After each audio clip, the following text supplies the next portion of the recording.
est dans cet état de faiblesse parce que, comme on dit souvent, nous, par la grâce de Dieu, bien aimé, ce qui nous intéresse ces derniers temps, c'est vraiment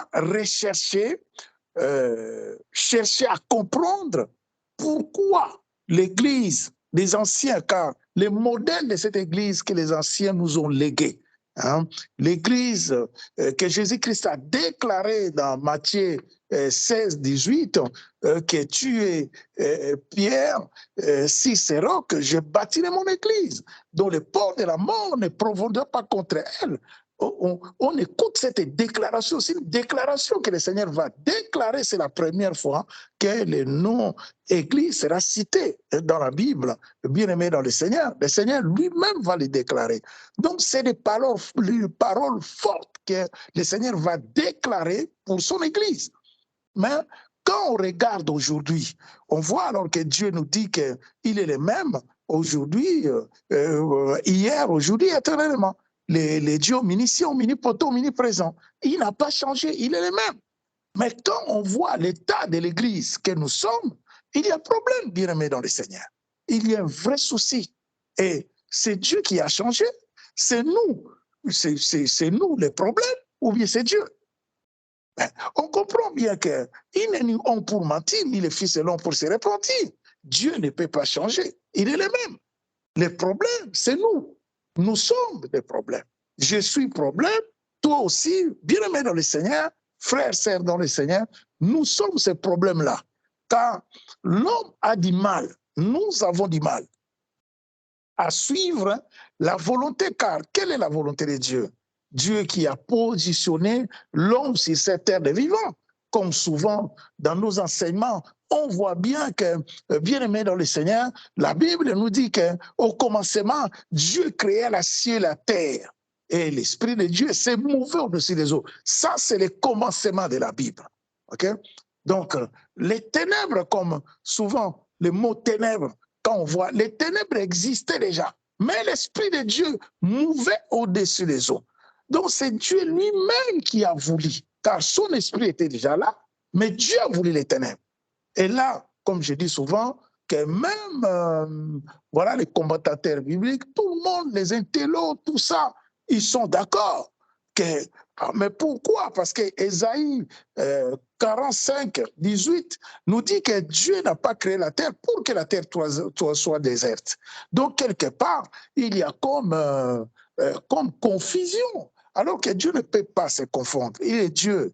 Donc, la pensée qui est là, c'est que c'est là qu'il y a eu problème dans ces temps-là, qu'au commencement, voilà, Dieu a tout créé, mais les ténèbres, comment les ténèbres est venu? Les ténèbres, parce que dans les temps, comme Apocalypse 12 nous dit, qu'il y avait guerre au ciel, l'armée de Dieu avec l'archange Michael et l'autre armée, les dragons anciens, avec les diables et un tiers d'anges qui n'ont pas obéi à Dieu, et il y avait cette guerre-là qui a fait que voilà, Dieu les a précipités sur terre, et c'est là qu'il y a ce chaos, c'est là que les ténèbres a commencé, bien aimé, et comme on dit souvent, dans ces temps-là, l'homme n'était pas encore créé, c'est vase de terre que nous sommes, ok? Dieu va prendre maintenant, après tout ça, voilà, il va déclarer, comme il a dit, qu'une partie des eaux deviennent sec, il déclare des choses. Et c'est là, dans la pensée, qu'il va faire de sorte que l'homme existe. Il a pris l'homme de la poussière. Et, bien aimé, Dieu n'a pas changé. S'il a créé l'homme, il a créé l'homme dans la gloire. L'homme est censé de vivre la gloire de Dieu. La Bible parle déjà d'Adam et Ève, la première créature que Dieu les a créés. Il a positionné, la Bible dit, il les a positionnés dans les jardins d'Éden. Dans les jardins d'Éden, c'était pour vivre la gloire de Dieu. Et même la Bible nous dit que quand l'homme a péché, quand la femme a cédé devant les dragons anciens, c'est le diable. Et quand la femme a cédé, qu'est-ce qui s'est passé? La Bible dit que Dieu a positionné même un chérubin protecteur qui était là pour empêcher l'homme de ne plus retourner dans les jardins d'Éden. Parce que Dieu l'avait créé pour qu'il vit la gloire. Mais bien aimé, si on comprend bien les dieux omniscients, omnipotents, omniprésents, Dieu savait tout.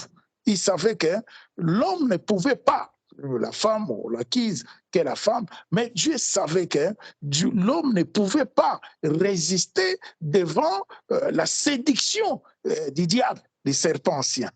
Le Seigneur savait. C'est là qu'il a créé, comme il dit dans Isaïe 45, 7, c'est moi le Dieu de la diversité. C'est moi qui a créé la diversité. Il a voulu, bien aimé dans le Seigneur. Comme je dis souvent, mais pourquoi il n'a pas détrôné Lucifer avec ses acolytes? Comme ça, on allait vivre tranquillement.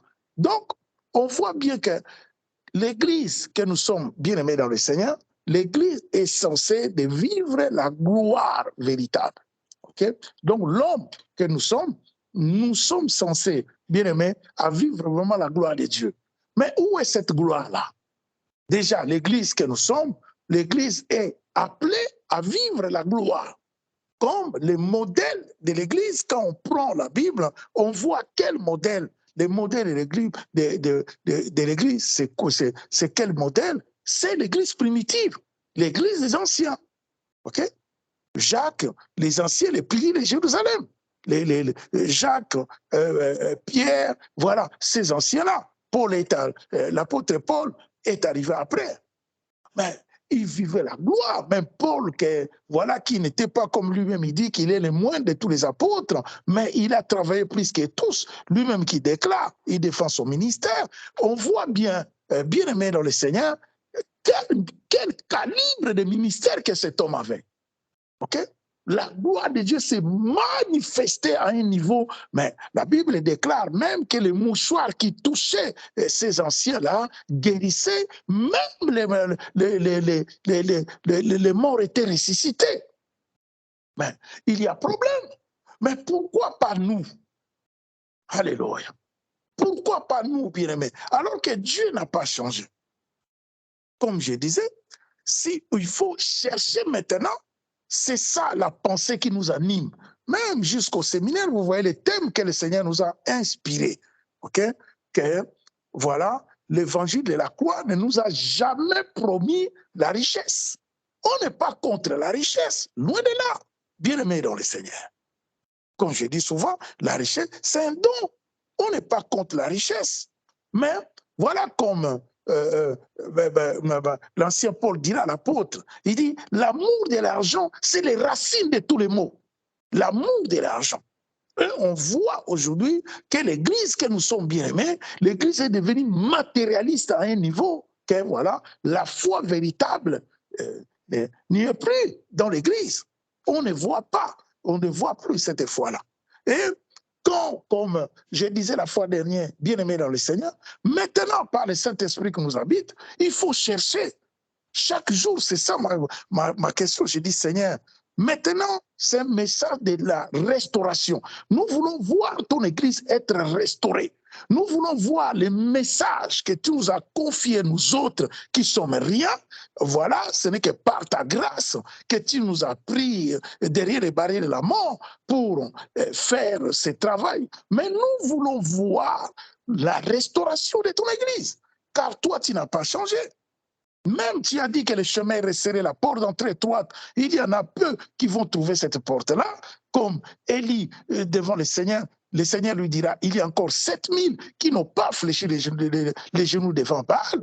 Même les peu là, nous voulons par ta grâce être parmi les peu qui vont, voilà, suivre ce chemin, le chemin de l'éternité, qui est la porte resserrée, la porte d'entrée étroite, le chemin qui mène à la vie.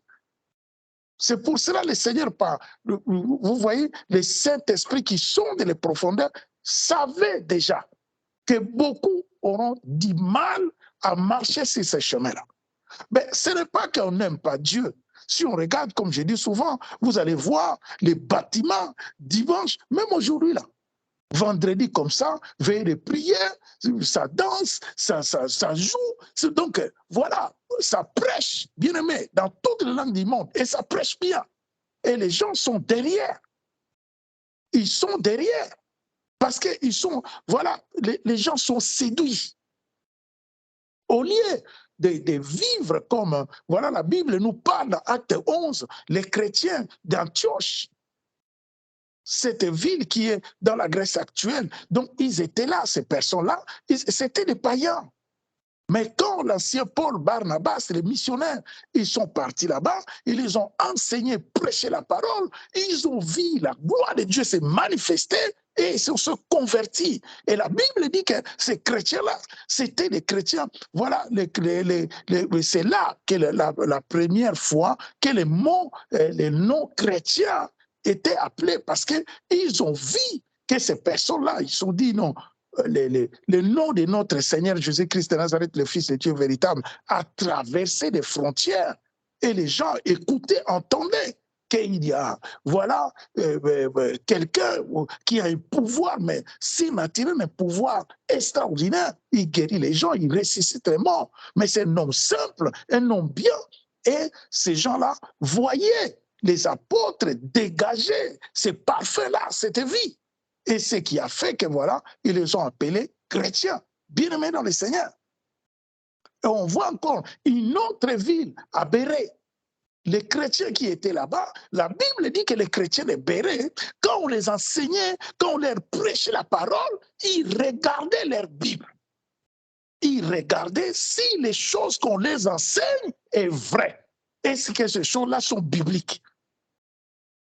Voilà là où l'Église doit se positionner. Là où l'Église, bien aimée dans le Seigneur, moi et toi, nous devons nous positionner. Mais aujourd'hui, on voit que, voilà, surtout dans les bâtiments, n'en parlons même pas, il y a beaucoup de fanatiques, des gens qui sont là, alors que Dieu nous aime.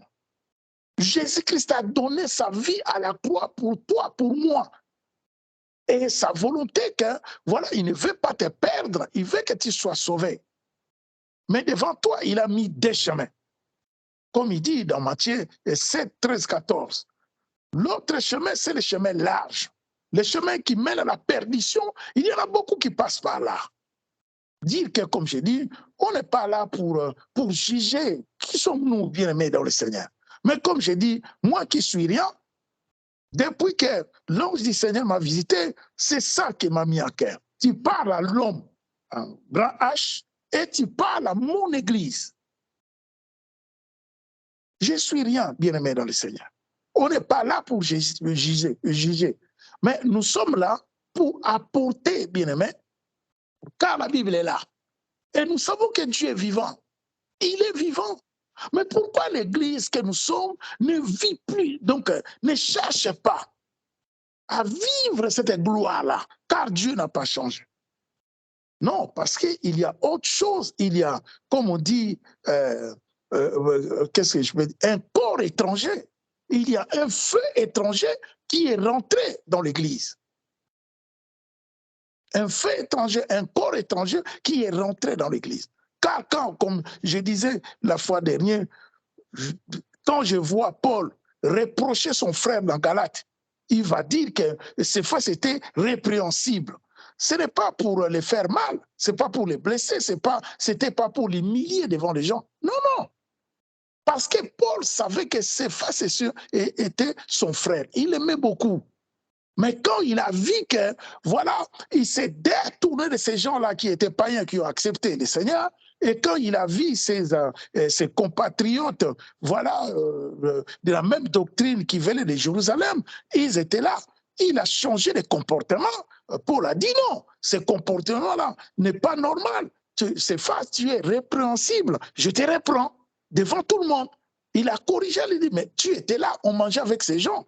Là, maintenant, tu vois tes frères qui sont là, les convertis, comme les circoncis, comme on les appelait. Eh bien, maintenant, tu fais volte-face, tu changes de face. Tu dis que non, tu ne manges plus avec eux. C'est l'hypocrisie, c'est pas bien. Voilà ce qui est rentré, les corps étrangers bien-aimés. Il y en a beaucoup de paramètres comme ça, beaucoup de mots qui collent les Français. Vous savez, bien-aimés dans le Seigneur, il y en a beaucoup de ces ingrédients-là qui est rentré dans l'Église, qui fait que la gloire de Dieu a disparu. Vous voyez? Parce que si Paul a repris ses faces, parce que Paul ne voulait pas qu'il prie, que l'emprise de l'hypocrisie soit au milieu d'eux. Mais on voit aujourd'hui, bien aimé dans le Seigneur, combien l'Église vit dans l'hypocrisie, comme je disais. Même surtout l'Église, ça commence par la tête. Les responsables et tout ça, on voit quoi? On ne voit que ça. Moi-même, les premières, je me rappelle, on était dans les ministères, j'avais quelqu'un, on ne s'entendait pas. On ne s'aimait même pas. Voilà. Mais on était là, on venait, j'ai mis au moins 2 mois à prier, on était là ensemble, alors que nous étions des responsables dans cette assemblée-là. Et même, je me rappelle qu'une fille à moi qui était avec moi, elle m'a repris. Elle m'a dit, Papa Manuel, mais c'est quoi ça? C'est quoi ça, Papa Manuel? Je ne comprends plus, moi je ne viens plus.